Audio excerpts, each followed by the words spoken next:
If you are just joining us, or if you are returning, welcome in to Time Tick 24. Time Tick is an annual speedrunning event presented by the Clock Tower stream team on Twitch. This event benefits Safe in Our World, a UK-based nonprofit seeking to create and foster worldwide mental health awareness within the games industry. Our goal today is £1,000 for Safe in Our World. We are currently sitting at £245. And our next milestone unlock is at £400, which means we need 155 more pounds to get there. And what do we get when we hit the £400 milestone unlock? I'll tell you. So we've got Exterior Emma running Clock Tower on PS1, but when we get to that $400, that solo run will turn into a race between Exterior Emma and Umbrella Jill. So I want to see that. I know you all want to see that. So please get your donations in before that run begins. And that is going to be that is after Superliminal. So it's Cryostasis, Superliminal, then Clock Tower. So you have a little bit of time, but you do not have a lot. And speaking of Cryostasis, we are all set up now. So without further ado, Astrid, the horror girl, is going to be playing Cryostasis. All right. Hello. Welcome. Thank you very much, sweet peeps, for that introduction. I am Astrid the Horror Girl. I am here to run Cryostasis.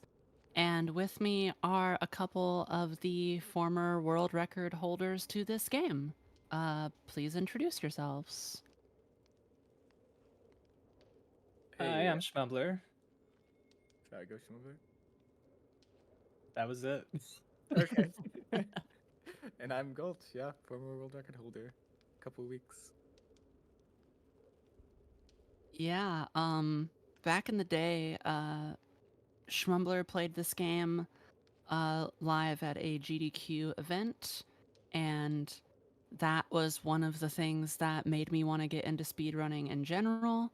And then I picked up this game, I threw it at Gulch. Gulch picked up this game, got the world record, and now the game is somehow even more broken than it was before. So hopefully I can showcase a few of the new tricks that have been found and continue to break this game even more.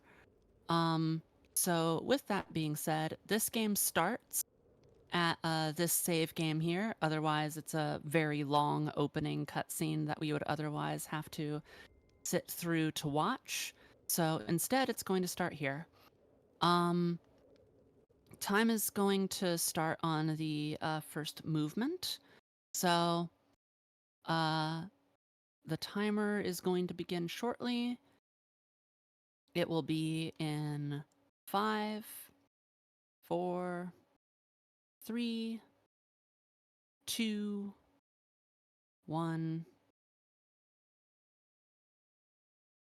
You had a lot of faith in that loading I screen. did. I had a lot of faith in that loading screen.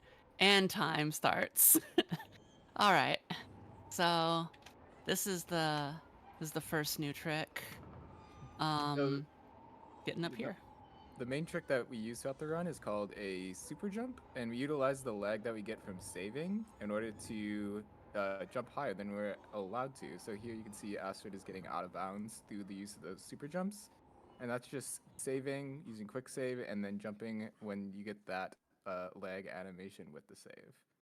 It's so So- funny because like this used to be a super broken anyway. It like would only take about 36 seconds on a fast run to get through the first level, but yeah, that just skips the skips that were already there.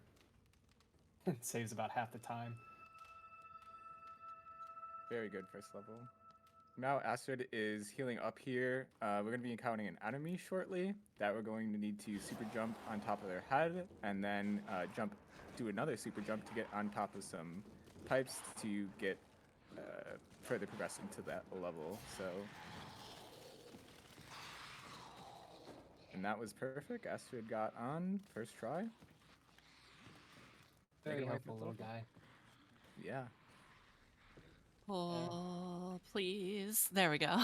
I've been missing that recently, that little invisible wall that you can kind of walk on. Yeah. Um, So this area is all technically out of bounds, even though it looked like we were in bounds for a second there. And because of that, there's some weird collision just kind of everywhere. So Astrid made use of that by jumping up into the pipes and then jumping between walls in order to wedge her way through like 3 different rooms, skipping a huge section of gameplay in this chapter, then popped back in bounds conveniently in the second to last room.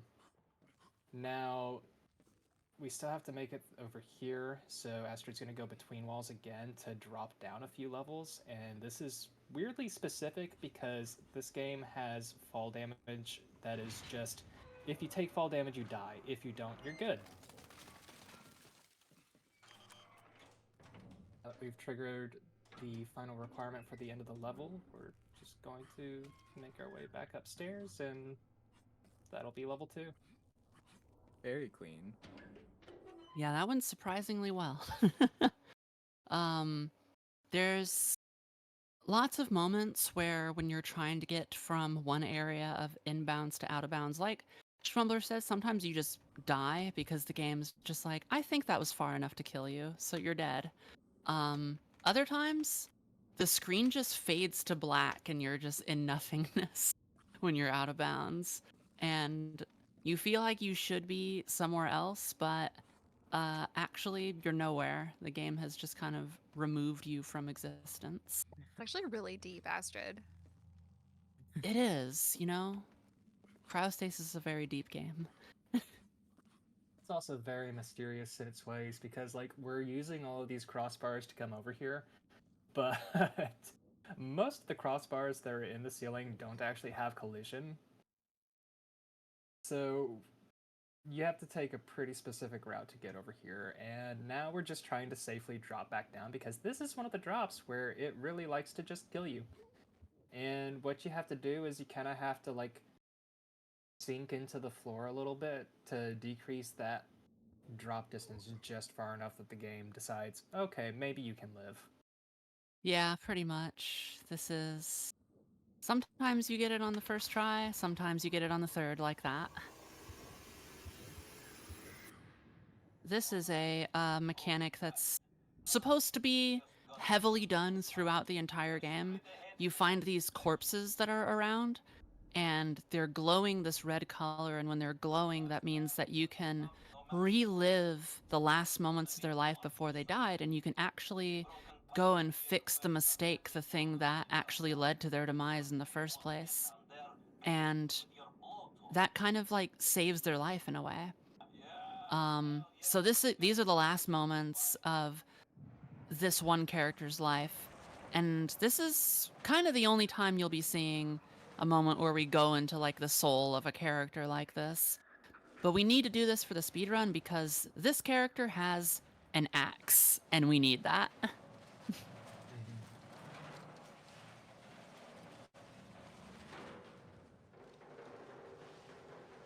Yeah, this whole game, weirdly enough, is a bit of a time travel story, and the end goal is we're on this like big nuclear icebreaker ship that had a catastrophic engine failure while trying to break through some ice, and we're basically trying to make it so that crash never happened.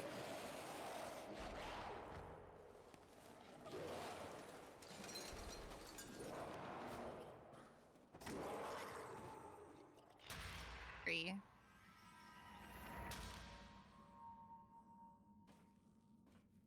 Okay. Try and not do. Ah, I did it. Okay. Nice. It's unironically one of the hardest jumps in the game. It looks very simple, but Yeah. Which makes everything It's look so easy. easy. oh yeah. Getting a little bit more warm than usual because this is actually one of the new strats here, which may not seem like a lot, but this is just tanking the damage instead of going around the damage. Yeah, what we used to do is we would go up on the ledge and drop down after the trigger for causing the cold damage, so you just would never take the damage here. Astrid utilizing the enemy to jump on her head to get towards the end switch here, and that's the last enemy jump we'll do in the game. Yep. Thankfully. Yeah, thankfully. This level is the start of a series of 3 levels that I'm always dreading whenever I do this run. I'm going to concentrate, so I'm gonna let y'all talk about why these levels are the worst. New strat here at the bottom, though, involves you to just get on this bar and then try to land exactly where we need to, which is not an easy jump, but it is easier. But the Yeah, rest of this is the same. so this is kind of a combination of a lot of the stuff that we've seen from the previous levels, where Astrid has to go between the like 2 edges of the wall, and we're going to be dropping a couple floors here. But every time you drop, you have the potential to die from fall damage. Uh, you also have to like navigate your way around corners that have like physical mass and stop you from just going through them. And you're walking a very thin line here in order to get over to this area. And all of those objects that Astrid was walking past have a tendency to just push you off into into the void. That was amazing, Astrid. Great job. Well, thank you. Oh no, my boy. All right. Oh, I was worried about that for a second. Yeah, got through that level very unscathed. That was perfect. And this next level starts with a door that actually just hates speedrunners. But I did it. Incredible. Yeah, sometimes when you try to super jump on top of that door frame, it'll just launch you backwards at Mach speed. Yeah. Pretty great. Oh wow, that Um, looked a lot easier than it was.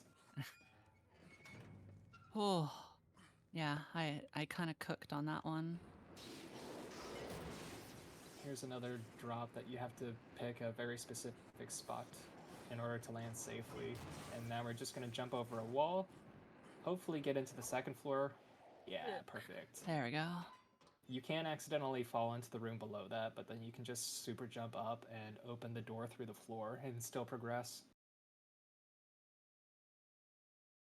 All right, and now, yep, the bane of my existence. Okay. I want to quickly point out that this first part was actually found by Gulch here, who just went, hey, what if we just used this door instead? And it is a little bit quicker to go this way, which is pretty cool. It's also a little But safer since you have the little console to land on there. yeah, I could just definitely. not get that other door to work for the life of me, so I had to come up with something. This room coming up here is also one that's changed a lot in recent times. We used to do a strat where we jump on an icicle, then there's a mattress over to the left, and we do a scary jump over there. But it's pretty much all avoidable by coming down this ladder and doing a jump over to that side that we have to go. So Astrid's trying to clear the water that's electrified right now in order to make it across the way safely, which you can just do with a super jump here. Very nice. Now I'm stuck. Okay, there we go. And Astrid's going to flip that switch 3 times specifically, because that's what's required in order to progress the level. You can flip it 3 times without having to just flip it and go do the objective and come back. Yeah, what's supposed to happen there is you turn off the electricity to be able to get to the corpse, then you do one of those flashback sequences.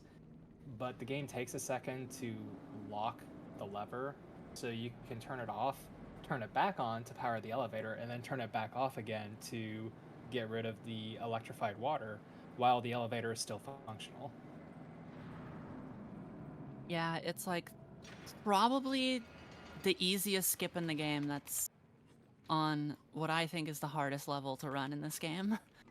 Yeah, that's fair.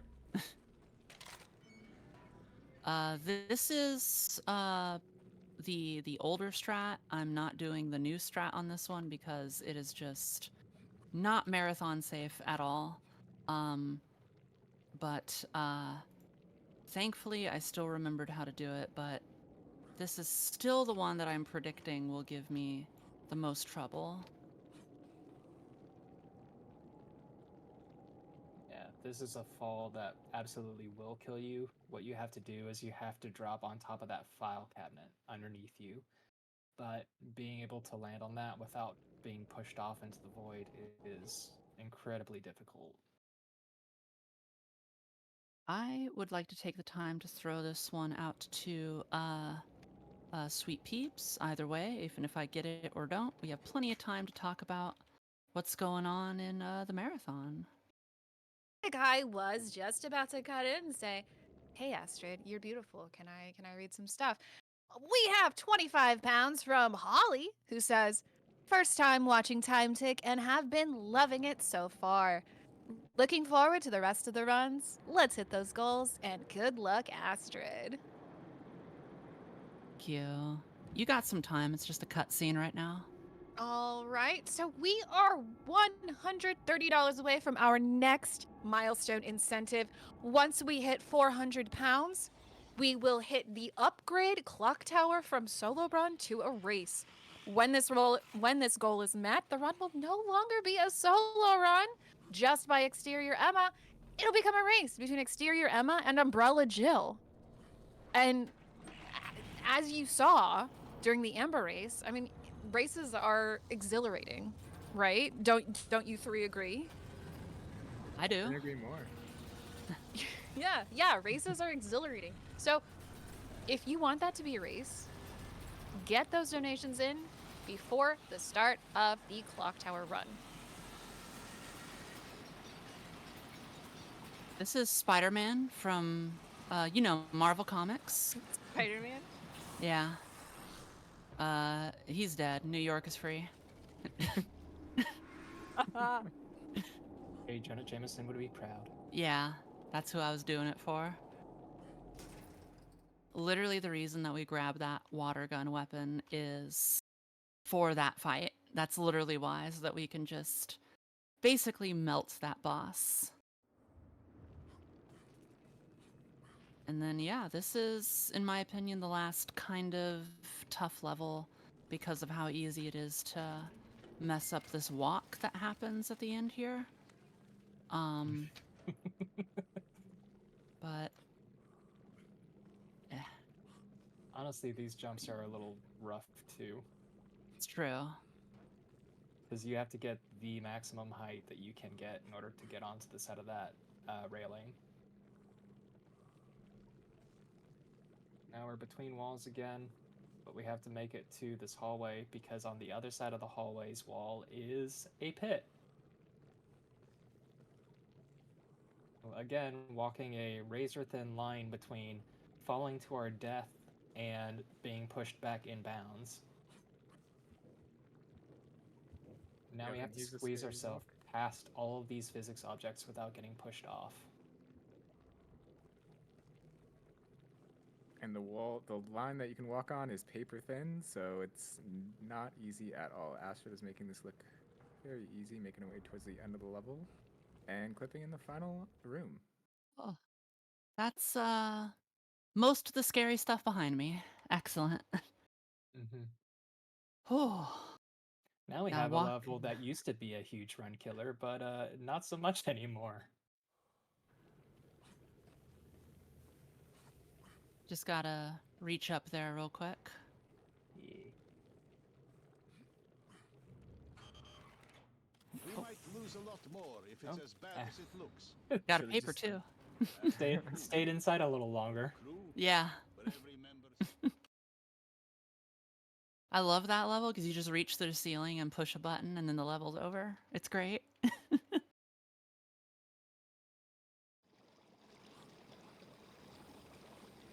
That's one of the longer ones normally, right? Click glitches. Oh, yeah. I heard that was a very long level. Yeah, there's just lots of cutscenes in it. Mm. So Astrid just jumped on top of that box and then did another super jump to get through the floor. And we're gonna use this ladder in order to prevent us from dying, because if we just dropped down that hole, we would die from fall damage. And then here she's going to super jump onto the cabinet and do another jump to get it back in bounds over towards the end of the level here. All right. It really is incredible just how little of this run is inbounds. Yeah, very much so. And while a lot of this, especially some of the stuff earlier, walking on those boundaries and things like that, is tough, it really is just the super jumps that just break this game. Mm-hmm.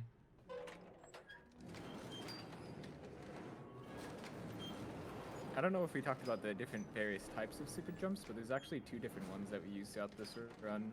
The one is just a regular super jump where we save and press our jump button while the lag is happening to get a higher jump, but you can also crouch right before that, so you can crouch, save, and then jump in order to get what we call a super jump or a crouching super jump. And that'll give you the most height. So Astrid's been utilizing each of those different strats depending on what height is required in order to overcome the obstacle. So here is a newer strat. You used to just go right through that Oh, gate. gonna do the old one. Okay. So here's the. So we're just gonna jump on top of that door right here, get up to this one, and that first jump that we're gonna do was just gonna allow us to prevent us from having to open that first door. But I should just jumped right over it and went on to the second one. I never made that mistake before, but at least I knew the old route. Yeah.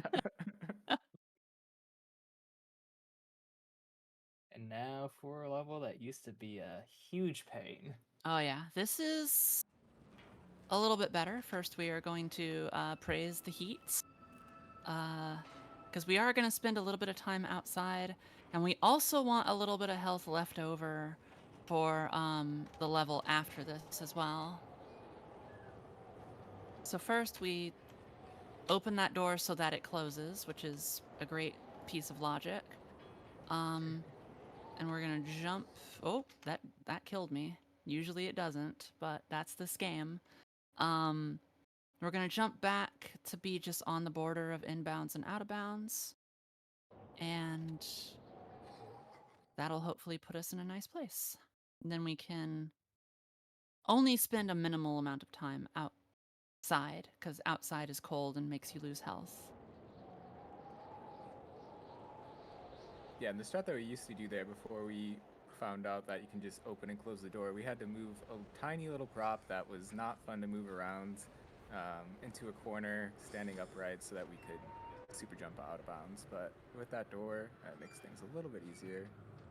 Yeah, the best thing about that too is if you had to quick load, there was a very good chance that that object would literally just phase through the wall, and you'd have to restart the hard save for the level. Mm-hmm. And here's another trick that is newer. We used to have to do another prop manipulation in order to get out of bounds here, but Ash's just going to jump on the desk to get out of bounds here and hopefully jump over to the left. That's unfortunate. Looks like we're stuck on some lockers, maybe? Yeah, okay. There's a little spot right there, and I was like, you know what? I bet if I'm gonna have problems, it's gonna be here, which unfortunately turned out to be true. There is a little spot that you can kind of get stuck on. That's exactly where I am, and it is unfortunately like right next to where you need to go. So This is it's just an kind of unfortunate. interesting out of bounds there. That looks like Astrid was able to recover, get back in bounds, set up the trick again. I'm going to try to jump towards our left in order to make it back in bounds. There we go. All right. Yeah, that little spot, if you get stuck in there, the only way out is to try to wiggle, crouch your way down, hope that you don't fall all the way and get in between that locker room and get in. That's the only way out of that little situation. But we did it. In this level, we're going to jump up to get on top of the ceiling here. That's in order to get in between this wall that Astrid's looking at. And we're going to get on the other side of the mattress where we can, from here, jump towards the end of the level. So this jump is really tricky. And Astrid got a first try. Very Nice. good. And we're going to fall through this Alright. hole here, and that'll be end of level. So, What could I have some time to talk about incentives? just give me 1 second because I just want to talk about how we don't have to deal with a fire extinguisher anymore. And then you got plenty of time. Because this level used to be where runs died because there used to be a fire extinguisher that you would have to get to, knock it down, and if it didn't land where it needed to, that's it. Run's over. Run's dead. GG's. But now there's this spot right here. That was not it, but you can jump directly to where you need to be just from the spot that I'm at. Yeah, normally we would have to go to a separate room where that fire extinguisher is and jump up to the ceiling, but Astrid's just going to do this in one jump. There we Just go. like All right. So now we'll just go past this angry person who wants to shoot us. And there we go. Now it's just to the end of the level. Sweet peeps, you can have the floor. Thank you so much, beautiful Astrid. We are currently sitting at 65 pounds for glitchless for that superliminal category choice. We are currently also sitting at 70 pounds, excuse me, for jumpless. So that is a 5-pound difference between glitchless and jumpless. If you want glitchless, you need to donate before the end of this cryostasis run. That's right, it has to be before the end of this run to give the Masked Mango time to set that up. So, $5, $6 will put glitches in the lead. $6 will put glitches in the lead. Or if you want to ensure victory for jumpless, go ahead and put your donations towards jumpless. And remember, please get those donations in before the end of this run to pick which sort of category the Masked Mango is going to do for that superliminal run. All right, so Astrid is getting on top of this box here to jump over to a doorway. Here's another pretty short level here. So once you get into the doorway, jump to the right, Polar bear. move. And here's the end of the level. Up at this hatch. Yep. And then this one is also pretty simple. You can just jump straight ahead to the end of this next level just by standing on yet another box. This one right here. And skipping this cutscene. Captain, sir, open the door. Sir, open the door. What? There we go. Skipping cutscenes the hardest part about this game. Yes. Because they're so good and you want to watch them? Yeah. Yeah, they're so wonderful.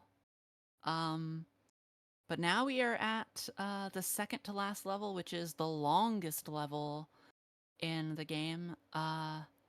It starts with getting there first. There's lots of unskippable cutscenes with triggers all around, so we have to watch 2 of them, but there's about 6 that are actually scattered throughout this on the intended route for you to take. Yeah, that's the entire reason why we're going up to the upper decks and trying to work our way down. That said, never comes without risk. Every time we have to make a drop, chances are we'll probably die a time or 2. Yeah. It's also funny because this cutscene you're not even supposed to be up here for, you're supposed to be down a floor. Yeah. just barely catch that trigger for this. But yeah, I'm gonna do this one more drop, and then we're going to watch the greatest cutscene I've ever seen in a video game in my entire life. What about me? Yes. All right. So the context here is the crew tried to mutiny the captain. The captain was shot, and now they're trying to evac the helicopter out of here. So all of the bridge crew, all the people in charge of the ship are trying to leave while the ship is breaking apart under there. This is a nuclear ship. So the nuclear reactor isn't doing too well. It's busting apart and it's not functioning. The bridge crew is evacuating, and yeah, they're trying to get away. Meanwhile, this is all being shown as an allegory, juxtaposed against a Ukrainian folklore story about Danko in the forest leading people to safety. And this is where that conclusion comes to a head, and you see the final parallels of that story. Cryostasis is really, really great. I love the story of this game, and this cutscene is really normal, but not this way. Not when you do it this way.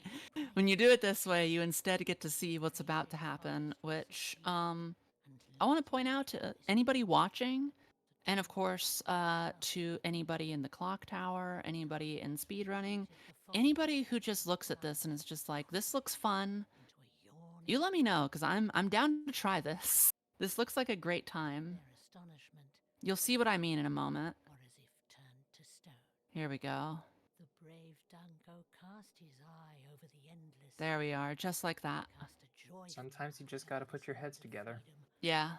Gave a proud laugh, and then he fell down and died. And his followers. So, fun fact, that they did not notice. this is also, since it's the only unskippable cutscene in the game, it's also the only time where the language that you're running on actually matters. The Spanish language pack for this cutscene ends up saving about 15 seconds, because as soon as this lady finishes her story, the cutscene ends. Yep, and then I know that you've all seen where this game has been going. It's been pretty obvious, so now we're gonna do a boss fight against Kronos, the Greek god of time. I knew that that's where you all knew this was coming to, and I was holding it off because you all predicted it, but here we go. See, what you didn't know is this was a race all along too. More speedrun races, just this time against a literal god and Titan. So basically, you see on Astrid's hands, we have these little like moon icons, and whenever you kill an enemy, one of the moons turns to a sun. Whenever Kronos kills an enemy, one of the suns turns back to a moon, and the end goal is to light up all of the dark circles on your hand. This is a lot easier said than done, though, because if Kronos gets even one, then the enemies start spawning in like 2 at a time in random locations, and it gets away from you very quickly. Thankfully, the initial spawns are all set in stone, so as long as you can actually perform consistently, you should never have an issue.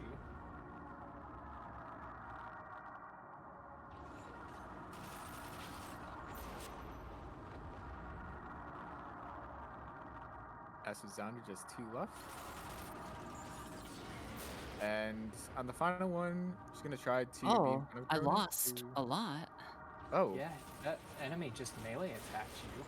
Yeah. I've never seen the melee. Yeah. Apparently you lose a lot of progress if that happens. Well, this fight, yeah, you can see they're just spawning like crazy now, and it's just a race to the finish. It's so hard to actually complete the section once Kronos just starts doing his thing. kind of have to snipe him. Yeah, fun fact. That's never happened before, everyone. I did not know that was a thing, if I'm being honest. The main Yeah. thing. Good. Oh, One still need left. one more. Yeah. And Oh my god. How dare you. There we go. Kronos, I'm right here. Thank you. All right. very nice. Oh man, that was wild. I'd never had that happen to me before. Cool. But we have proven ourselves worthy to Kronos, so now there are kind of multiple endings to the game, kind of not. But basically, there are 4 people who are responsible for what happened to the ship. You get to choose whose story you get to fix. Time is coming up pretty shortly. We're going to pick, of course, the story that is the fastest one to complete, which involves us, instead of sending a telegram to tell command back home that the captain is AWOL, we're going to help the crew fix the issues with the ship. So that is across on this finger, and that is this individual over here. We're going to skip a cutscene and go down the elevator and pick up a hammer. When I pick up the hammer, that will be time. And you shall control them, deceive them, and you shall do much. Otherwise, they will be All right. We're just going to go down this elevator. Again, time is approaching. If you ever want to feel real bad about yourself, if you stand on the edges of this elevator as it goes down, you can zip underneath it and soft lock yourself. Yep.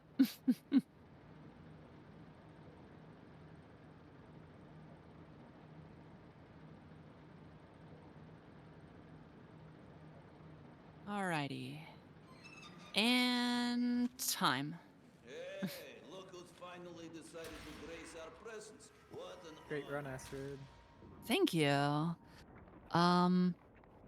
The conclusion of this is going to have really cute dogs, so I would not deprive all of you of seeing some dogs. So don't worry, we will let you see them. But other than that, that is the cryostasis run. And I hope that y'all enjoyed. I do.